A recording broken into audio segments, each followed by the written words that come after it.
Hello दोस्तों, नमस्कार। आज पहुंचे सफेदों विधानसभा क्षेत्र में, और जैसे कि आपने पता है चुनाव की डेट भी दूसरी भी आ चुकी है। 5 तारीख को नॉमिनेशन फॉर्म भरने स्टार्ट हो रहे हैं, 12 तारीख तक लास्ट डेट है। और आज पहुंचे हैं सफेदों में आपको रूबरू करवाते हैं एक महान हस्ती जो राजनीति में 40 साल से हैं और पूर्व कैबिनेट मंत्री हैं, रह चुके हैं और पूर्व प्रत्याशी थे जो बीजेपी पार्टी से, और आज उनसे मिलवाते हैं। राम राम जी। राम राम जी, स्वागत है आप लोगों का। अच्छा चैनल, आप अच्छे साथी हो आप। और चुनाव का समय देखो, सैकड़ों आदमी यहाँ पर बैठे हुए हैं, आ रहे हैं जा रहे हैं। तो चुनाव लड़ने की तैयारी में सभी जिन्होंने अप्लाई किया हुआ है, मैंने भी बीजेपी पार्टी से अप्लाई किया हुआ है और बीजेपी पार्टी से हूँ। तो अभी जैसे ही चुनाव प्रक्रिया भी शुरू होने जा रही है तो हम भी उसी तरह से सारे कार्यकर्ता पार्टी के लिए जुटेंगे। अभी तक डेट डिक्लेयर शीट नहीं आई, टिकट की नहीं आई है, आपकी लिस्ट नहीं आई है बीजेपी से, और आपने नॉमिनेशन फार्म भरने का ऐलान कर दिया 7 तारीख को। टिकट आने से पहले ही नॉमिनेशन फार्म आप भरने जा रहे हैं, इसके क्या संकेत जाएंगे?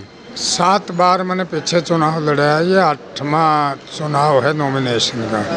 कोई संकेत नहीं, नॉर्मल बात है। बीजेपी पार्टी है, वो पहले और पीछे की बात नहीं है। नॉमिनेशन एक नामांकन है और टिकट जो पार्टी देगी, मेरे को देगी या जिसको देगी, वो फिर टिकट जमा करा देंगे। टिकट जमा कराना होता है और ये नॉमिनेशन फाइल करना होता है, और बीजेपी पार्टी के नाम से ही हम नॉमिनेशन करेंगे 7 तारीख को। ये दोनों अलग अलग प्रक्रियाएं हैं।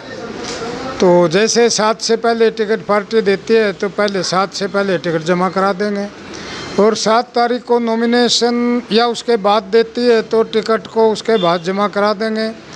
तो नॉमिनेशन 7 तारीख को क्यों कर रहे हैं, वो यज पे बैठे हुए थे, किसी विद्वान ने 7 का ठीक मुहूर्त बताया तो हम 7 तारीख को कर रहे हैं। दोनों अलग अलग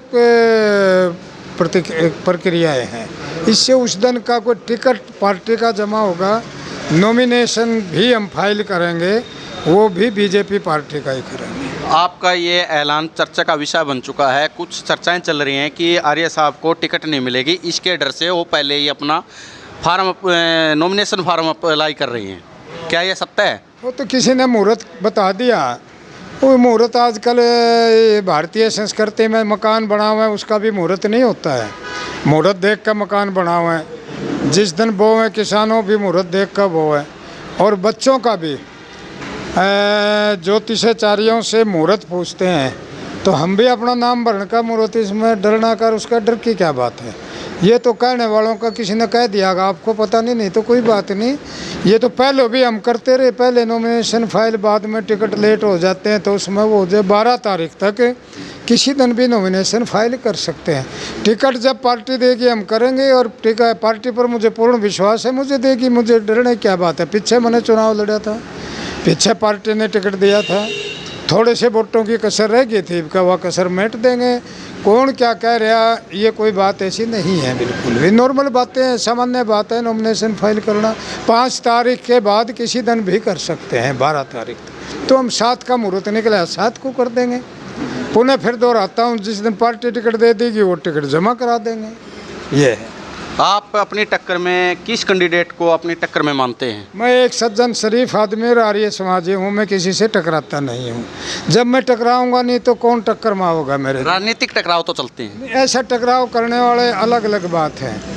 मैं वैदिक धर्मी हूँ, मैं टकराव की नीति नहीं, प्यार प्रेम सभ्यता शिष्टाचार की बात करता हूँ और अपने कार्यकर्ताओं और सिस्टम के हिसाब से चुनाव लड़ता हूँ।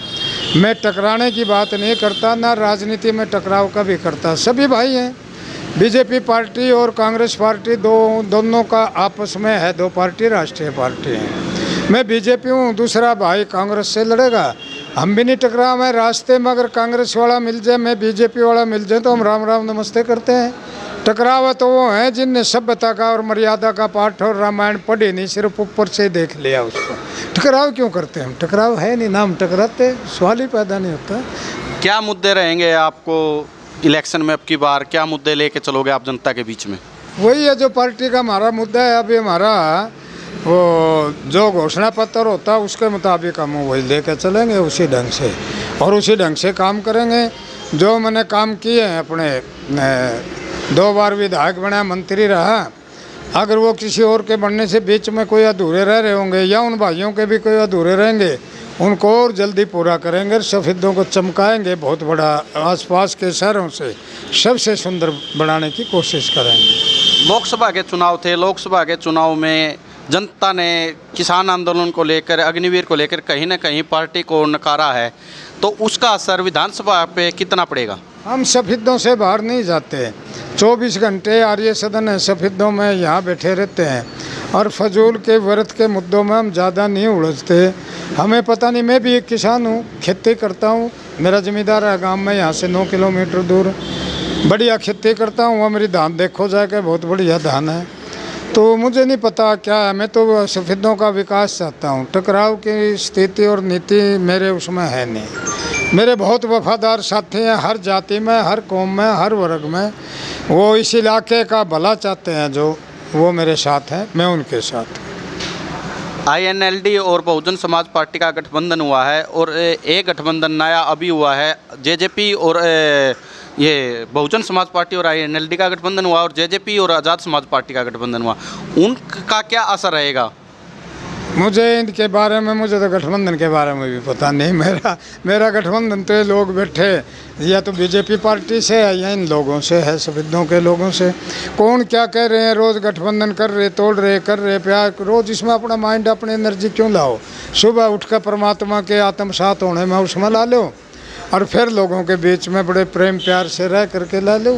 मुझे इनका पता नहीं किसका गठबंधन कब बन गया, कब टूट जाएगा, कब टूट गया, या पक्का है या कच्चा, मैं इस विषय में कभी पढ़ता नहीं। यहाँ पे एक सबसे बड़ी मांग रही है पैरामेडिकल कॉलेज की। आप विधायक बनते हैं, जनता आपको विधायक बना देती है, तो आप क्या उस पैरामेडिकल कॉलेज को यहाँ नींव रखने की पूरी कोशिश करोगे? विधानसभा में मुद्दा उठाओगे उसका? नहीं, हमारी मांग थी, वो किसी कारणों से बचन सिंह, इसका एक ही कारण था, मैं भी चाहता था खूब ज़ोर से, हमने सभी ने और भी जनता ने, सफ़ेदों की ने मांग उठाई है, तो मगर सफ़ेदों से चला गया। उसका सिर्फ एक ही उत्तर है कि जींद के लोगों ने अपना MLA बना रखा था, और विधान सरकार जो है विधायकों से चलती है, और जनता से MLA बनता है, ये मैं मानता हूँ। मगर थोड़ी सी चूक रह गई थी। अगर बचन सिंह आर्य यहाँ से विधायक होता तो पैरामेडिकल कैसे चला जाता? मैं मुख्यमंत्री के, वर्तमान मुख्यमंत्री के नज़दीक होता, और मैं अपने पैरामेडिकल को यहाँ से लड़ने नहीं देता। जब चौकीदार नहीं होता तो चोरी तो हो जाती है। वहाँ का चौकीदार जींद हल्के का जीत्या हुआ है हमारा साथी कृष्ण मिड्डा, वो ले गया वहाँ लोगों के लिए। यहाँ का चौकीदार की जो है ना, वो नहीं था, चौकीदार का मतलब विधायक। हम चुनाव हार गए थे थोड़े से वोटों से, तो ये कारण हुआ। और तरह तरह की कोई बात फजूल की कोई करे, वो उनकी अपनी बात है। सफ़ेदों के सिविल हॉस्पिटलों में डॉक्टर की बहुत भारी कमी रही है, पहले भी रही है, आज भी देखने को मिल रही है। इसके बारे में आप क्या कहोगे? हाँ, मैं मानता हूँ समय समय पर कमी हो जाती है। डॉक्टर ज़्यादातर बड़े शहरों में जा कर के राजी होते हैं, और फिर भी ये सारी कमी इस बात की रही कि मैं अगर चुनाव जीत करके सरकार में मेरा साझा होता है, एक भी पोस्ट खाली नहीं रहने दूंगा। यहाँ फालतू रहेंगे, बल्कि भाई एक शिफ्ट दिन में, एक रात में स्पेयर डॉक्टर कर दूंगा, पहले भी किए हैं, ये मेरा जनता से वादा है। सफ़ेदों की विधानसभा में कुछ गांव में पीने का पानी नहीं है, बहुत भारी कमी है, और जहां पानी है उसका TDS इतना ज़्यादा है कि वहां बीमारी फैलने का बहुत ज़्यादा खतरा रहता है। आप विधानसभा में जाते हैं तो उसके प्रति क्या आपकी प्रतिक्रिया रहेगी? मेरा हमेशा खासकर पिल्लू खेड़ा ब्लॉक में नीचे कड़वा पानी है। बहुत जगह टंकी बनवाई, बहुत जगह पर आप देखोगे जा कर के बहुत ज़्यादा ज़रूरत है जहाँ नीचे कड़वा पानी है। तो वाटर सप्लाई की और उसके टैंक बहुत से बने हुए हैं, कुछ में नहीं जीत पाया, वो बंद भी हैं और हैं, और ज़्यादा नया वाटर सप्लाई और ज़्यादा खुलवाऊंगे सरकार की तरफ से। और जो बंद है या किसी कारण से उसमें कमी है तो बड़ी सक्रिय होकर के खुद समय मौके पर जा कर के उनको चालू कराएंगे और मीठा पानी मुहैया कराएंगे अपने लोगों के लिए। हम स्पोर्ट्स की बात करते हैं, कुछ स्टेडियम हैं गांव-गांव में, कुछ गांव में स्टेडियम भी बने हुए हैं, शहर में भी स्टेडियम है, वहाँ कोचों की बाहरी कमी है।